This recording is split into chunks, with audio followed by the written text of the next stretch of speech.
Hi everyone, I'm Mark Deming Bison from BIT4A FSM, and today I'm going to report the principles of management. So, what is management? Management is the art and science of getting things done through the effort of people. This definition is drawn from a biography of Mary Parker Follett since 1868 to 1933, written by P. Graham Mary Parker Follett, Prophet of Management in Boston Harvard Business School Press, 1995. The principles of management are the means by which you actually manage, that is, get things done through other individually, in groups, or in organization. It is the activities that plan, organize, and control the operation of the basic elements of people, materials, machines, methods, money, and market, provides direction and coordination, and giving leadership to human efforts so as to achieve the sought objects of the enterprise. So, management is how business organize and direct workflow to meet companies' goals, and the primary goal of management is to create an environment that lets employee work efficiently and productively. So next, what are manager? A manager is a person responsible the planning, organizing, leading, and controlling an organization. Managers do not spend all their time managing. When choreographers are dancing apart, they are not managing, nor are office managers managing when they personally check out a customer's credit. Manager also empowers their employees to certain tasks or duties in the organization. This is this give the employees remuneration and motivation to work. Therefore, they may increase the productivity of their work and give good results. So, the primary role of the manager is to coordinate the work of all the employees in the organization and to bring about the best results that ensures the growth of the organization. So, empowerment. Empowerment is the process of enabling or authorizing an individual to think, behave, take action, and control work and decision making in autonomous ways. In this case, managers can authorize and give power to their employees, letting them decide what is the best for the organization based on its goals and objectives. An organization has different manager types. One is the general manager. A general manager is someone who is responsible for managing a clearly identifiable revenue producing unit, such as store, business unit, or product line. General managers typically must make decisions across different functions and have rewards tied to the performance of the entire unit. Example of these are store operations, stock unit, product line, marketing, and etc. So the empowerment is the process of gaining freedom and power to do what you want or to control what happens to you. So general managers take direction from their top executives. They must first understand the executives' overall plan for the company. Then they set specific goals for their own departments to fit in with the plan. The general managers of production, for example, might have to increase certain product lines and pace out others. General managers must describe their goals clearly to their support staff. Supervisory managers see that the goals are met. So, general manager is responsible for improving efficiency and increasing departmental profits while managing the company's overall operations. Functions of management. Management has been described as a social process involving responsibility for economical and effective planning and regulation of the operation of an enterprise in the fulfillment of given purposes.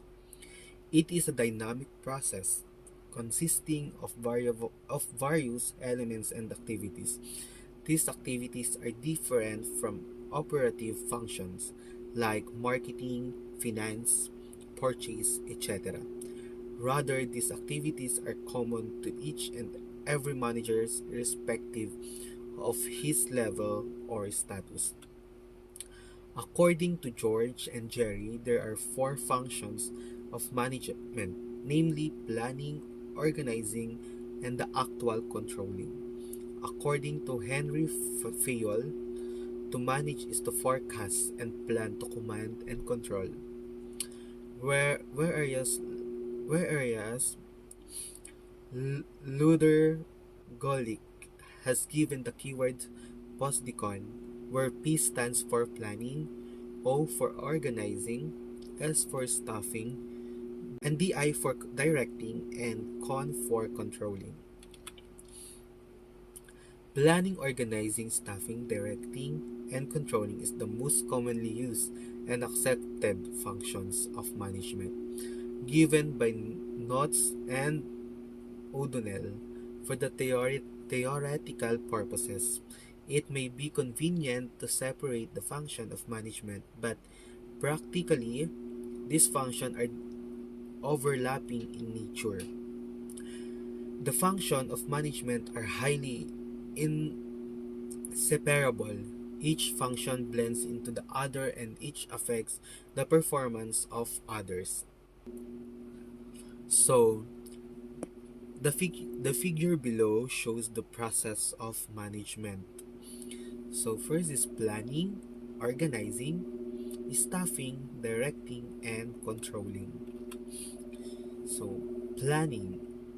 Planning is a basic function of management where it gives a future course of action and deciding in advance the most appropriate course of action for the achievements of predetermined goals. According to notes, to according to Cons, planning is deciding in advance. It tells us what to do, when to do, and how to do it. It bridges the gap between where we are and where we want to be. Planning is necessary to ensure the proper utilization of human and non-human resources. It is all pervasive. It is an intellectual activity and it is also helps in avoiding confusion, uncertain uncertainties, risks, wastages, and etc. So planning is the function of management that involves objectives and determining of course of action for achieving those objectives. And planning requires that managers be aware of environmental condition facing their organization and forecast future conditions. Organizing. Organizing. It is the process of bringing together all the assets of the business, either physical assets, financial and human resources, and developing productive relationships amongst them for the achievement of organizational goals. So, organizing is the function of management that involves developing an organization structure and allocating human resources to ensure the accomplishments of objectives. And the structure of the organization is the framework within which effort is coordinated. According to Henry Fayol, to organize a business is to provide it with everything useful or functioning. Organizing as a process involves identification of activities, classification of grouping activities, assignment of duties, delegation of authority, and creation of responsibility. Coordinating authority is and responsibility of relationships. So, staffing. This function of management gives importance to the human capital of the organization. Its purpose is to man the organization's structures and keep it in mind. Staffing involves Staffing involves manpower planning, recruitment selections and replacement of manpower, training and development, remuneration, performance appraisal, promotions, and transfers. So, staffing is an operation of recruiting skills, knowledge, and then offering them a specific job roles accordingly. Staffing in management has less to do with staffing and recruitment companies, and more to do what internal hiring practices. Directing. It is the functional it is the function of management which actuates the organizational methods to work efficiently for the achievement of organization purposes. It is also considered the life spark of the enterprise which set in motion the action of people, because planning, organizing and staffing are more preparation for doing the work. So, directing is an aspect of management that deals directly with influencing, guiding, supervising, and motivating staff for the achievement of organizational goals. So, direct has the following following elements. A. Supervision. It is the act of watching and directing workers. Motivation means inspiring, stimulating, or encouraging the subordinates with zeal to work. Positive, negative, monetary, and non-monetary incentives may be used for this purpose. Leadership, the process by which a manager guidelines and influences the work or subordinates in the desired direction. Communication is the process of passing information, experience, and opinion from one person to another. It is a bridge of understanding. So, controlling. This is the function of management that evaluates the performance of the organization. It implies measurement of accomplishments against the standards and correction of deviation of any to ensure the achievement of organizational goals. The purpose of controlling is to ensure that everything occurs in conformities with the standards. Controlling and measuring an organization performance as the following steps: establishment of standard, measurement of actual performance, comparison of actual performance with the standards, and finding out deviation of any.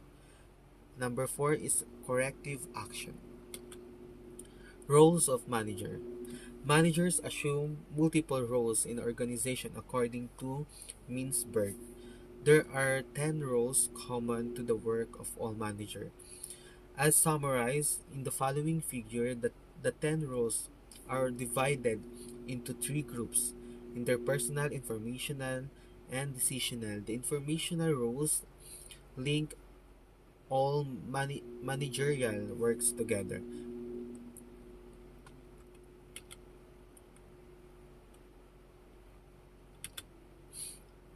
So the figure below shows the 10 managerial roles.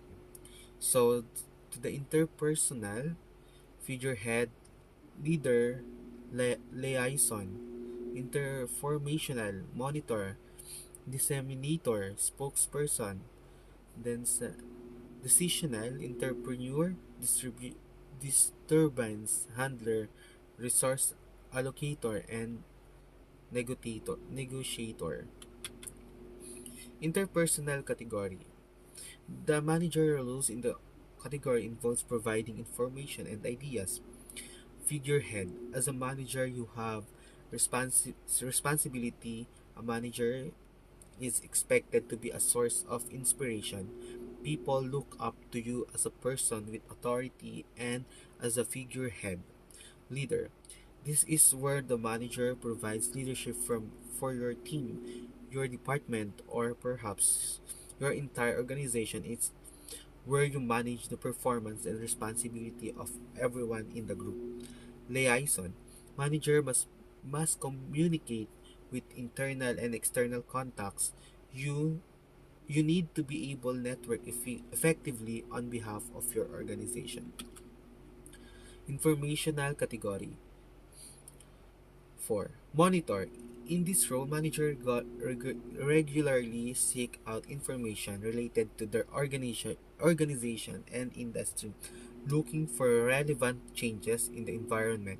You also monitor your team in terms of both their productivity and their well-being. Disseminator. This is where a manager communicates potentially useful information to colleagues and your team. Spokesperson. Managers represent and speak for their organization in this role. You're responsible for transmitting and information about your organization and it goes to the people outside it. Decisional category. Entrepreneur as a manager. Entrepreneur. As a manager, you create and control change within the organization. This means solving problems, generating new ideas, and implementing them. Disturbance handler. When an organization or team hits an unexpected roadblock, it's the manager who must take charge. Number 9, resource allocator. It involves allocating funding, as well as assigning staff and other organization resources. Negotiator. You may be needed to take part in and direct important negotiations within your team, department, or organization.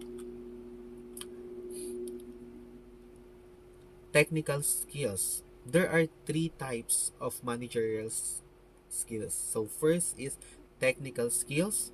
Managers must have the ability to use the tools, procedures, and techniques of their special areas. An accountant must have expertise in accounting principles for areas and production manager must know operations and management. Human relation skills involving the ability to work with people and understand employee motivation and group processes. These skills allow the manager to become involved with and lead his group. Number 3, conceptual skills. These skills represents a manager's ability to organize and analyze information in order to improve the organization performance. They include the ability to see the organization as a whole and to understand how various parts fits together to work as an integrated unit. Management levels and organization hierarchy. Although each manager may have a diverse set of responsibilities, the amount of time spent on each activity or process in our organization will vary considerably. The two most salient perceptions of managers are: 1. The manager level in the organization hierarchy, and 2. The type department of function for which he is responsible. At the management level, we can distinguish three general levels of management, namely the top level management or the executive's middle management, first line management, and the rank and file management. So the figure below shows the management levels. Employees at the middle and first line of management might responsibilities that span departments as the leader of a team. First, executive management; second, middle management; third, first line management; and fourth, rank and file employees. Executive managers are the top of the hierarchy and responsible for the entire organization, especially its strategic direction. To middle manager, they are below the middle of the hierarchy and are responsible for major departments and may supervise other lower levels managers. Three first line managers, they supervise rank and file employees and carry out day-to-day activities within departments. Six M's of management. Management has different elements to consider to reach the goals and objectives of an organization. The six M's of management, namely manpower method, material, market, and measurement, is always intertwined with the six M's of production, which has the same concept. The figure below shows the six M's of management. So, manpower, market, machine, material, method, and measurement. Manpower refers to functional labor of people engaged in the delivery of products and services. Method refers to the systematic process a business is making to reach organizational goals and objectives. Machine refers to the physical asset of the business, such as their physical facilities, tools, and equipment employed for managing, such as operations and processes. Material refers to the raw materials, consumable, and components used to statistify product and service delivery. 5. Market refers to the target market, customers or consumers whom the product and service are given to. Measurement. This refers to the inspection, quality, and quantity checking of product and services. It also refers to the evaluation of the performance of the assets of the businesses. Planning as function of management. All business firms would like to be successful, increase their sales, and earn profits. All managers dream of this and strive to achieve their goals. But to turn these dreams into reality, managers needs to work hard in thinking about the future, in making business predictions and achieving targets. Importance of planning. Planning is certainly important as it tells us where to go. It provides direction and reduces the risk of uncertainty by preparing forecasts. The major benefits of planning are given below. Planning provides direction by stating in advance how work is to be done. Planning provides direction for action. Planning ensures that the goals or objectives are clearly stated so that they act as a guide for deciding that action should be taken and in which direction. Purpose of planning. Since planning is the primary function of management, they have to set their objectives first. Thus, all businesses follow a set pattern of planning. You will be able to find some similarities between the features of planning and what you see in real life. The planning function of the management has certain special features. These features throw light on its nature and scope. First is planning focuses on achieving objectives. Organizations are set up with a general purpose in view. Specific goals are set out in the plans along with the activities to be undertaken to achieve the goals. Planning processes. Planning process